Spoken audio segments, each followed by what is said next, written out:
सम्पूर्णलाई नमस्कार। साथीहरू, मेरो अदुवा रोप्ने तरिका हजुरहरूलाई बताउन लाएँ।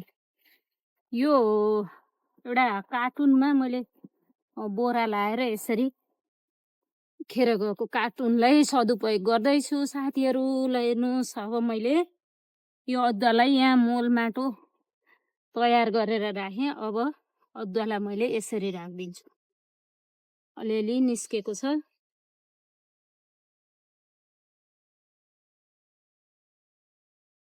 यसरी रोप्यो भने आफूलाई खान भइहाल्छ। साथी हजुरहरूले रोपिसक्नुभयो त अदुवा? मैले आज रोप्न लाएँ।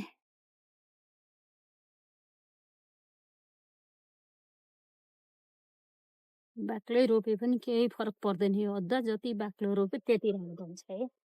अब यसलाई माथिबाट मोल र माटोले पुरिदिने है। मेरो तरिका यो छ। हजुरहरूको तरिका कस्तो छ है त? यसरी पुरिदिने। अनि यो माथिबाट पनि केही पात पतिङ्गरले ढाकिदिनु पर्छ, छोपिदिनु पर्छ है। अब यो माथिबाट मैले